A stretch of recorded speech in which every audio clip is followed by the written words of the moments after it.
Ya, terima kasih Anda masih bersama kami. Bagi Anda yang baru saja bergabung, kami hadirkan kembali 3 berita utama hari ini. Serempet mobil pengendara lain, anggota Direktorat Reserse Narkoba Polda Jawa Tengah malah mengamuk dan menghancurkan mobilnya sendiri.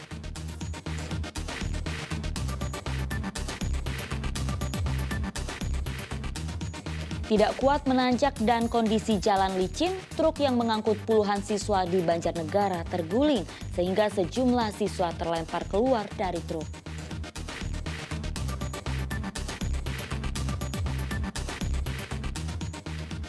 Siswa sekolah di Kabupaten Cilacap merayakan Isra Mi'raj dengan makan bareng bersama anak yatim.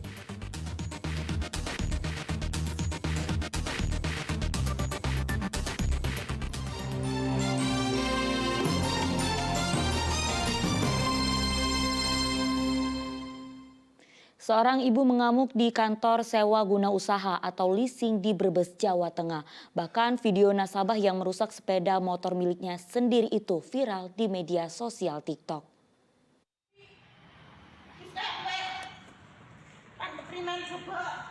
Amukan ibu ini terjadi di kantor sewa guna usaha atau leasing di Kabupaten Brebes.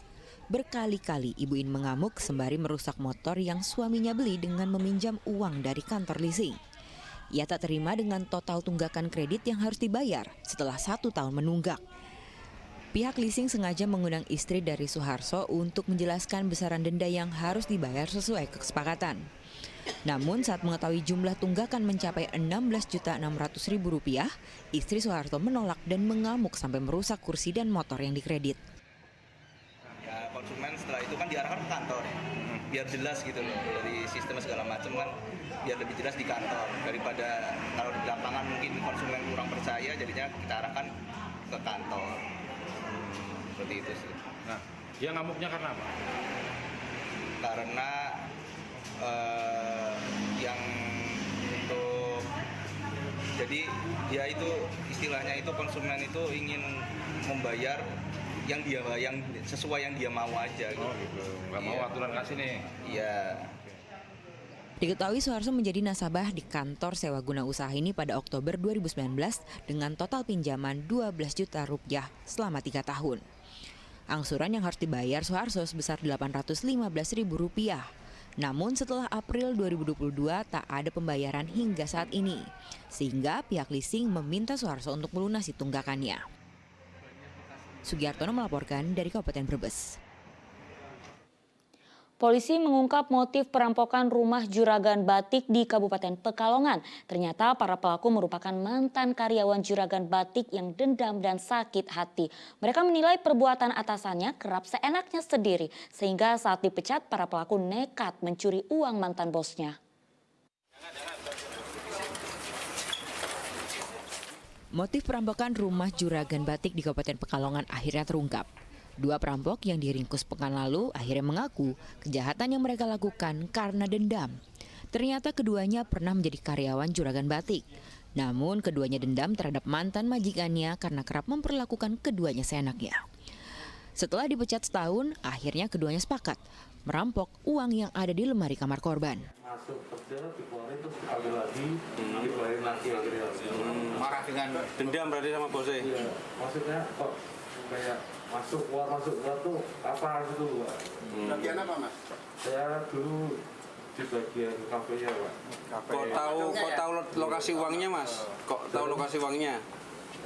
Apa pernah masuk kamar sebelumnya? Di rumah Pak, di rumah itu kan bisa setiap hari Kamis itu kan saya kan juga lihat kalau misalkan pembagian atau fotoan gitu penjahit-penjahit gitu kan ada nominal yang cukup besar, saya kira kan sebenarnya berarti pasti ada uangnya seperti itu. Keduanya merampok mantan majikan pada Januari lalu dengan hasil rampokan sebesar Rp270 juta. Uang itu dipakai untuk berfoya-foya. Salah satu dari pelaku yaitu atas nama US ya, yang bersangkutan pernah bekerja dengan korban, kemudian sudah resign selama kurang lebih 1 tahun ya. Jadi pelaku ini merasa jengkel karena pada saat bekerja dengan korban sering diperintahkan untuk melakukan kegiatan-kegiatan yang over menurut yang bersangkutan ya, over over jam kerjanya. Namun balas dendam mantan karyawan Juragan Batik tak lama setelah 3 pekan buron, mereka ditangkap. Kini keduanya terancam hukuman 12 tahun penjara. Kunchoro Wijayanto melaporkan dari Kabupaten Pekalongan. Banjir luapan Sungai Dengkeng masih merendam sekolah dasar negeri di Kabupaten Klaten. Kondisi itu membuat pembelajaran tatap muka dialihkan ke pembelajaran daring. Sekolah Dasar Negeri 2 Plosowangi di Cawas, Kabupaten Klaten masih terendam banjir hingga Kamis pagi. Banjir terjadi akibat luapan Sungai Dengkeng yang melintasi wilayah setempat. Banjir mengenangi halaman sekolah, ruang kelas, hingga ruang penjaga sekolah. Bahkan teras dan ruangan sekolah juga dipenuhi material lumpur yang terbawa banjir. Guru SDN 2 Plosowangi menjelaskan ketinggian air di halaman sekolah sekitar 30 cm. Sedangkan ketinggian air di dalam ruangan sekitar 5 cm. Kondisi tersebut mengakibatkan kegiatan belajar mengajar siswa terganggu. Pembelajaran tatap muka kemudian dialihkan melalui pembelajaran daring. Kondisi SD 2 Plosowangi saat ini air masih menggenang di halaman itu sekitar 30-an cm.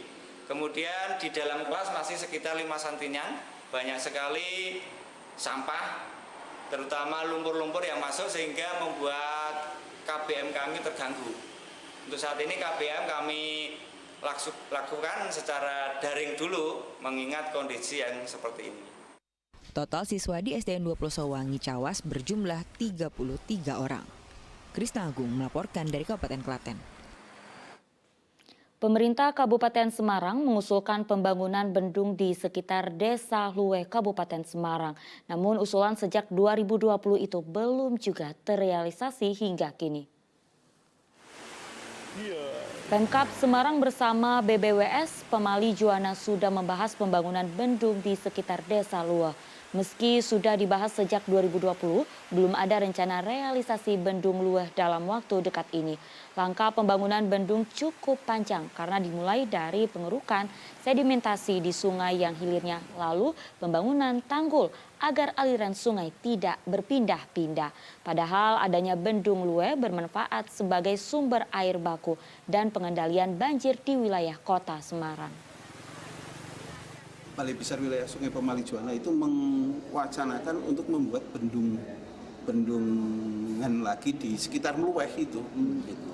Itu untuk air bersih dan pengendalian banjir di kota Semarang. Jadi setelah bendung Jeragung ini, pada saat itu juga mengusulkan untuk membuat bendung di sekitar Luweh yang intinya untuk pengembangan air bersih dan penanggulangan banjir.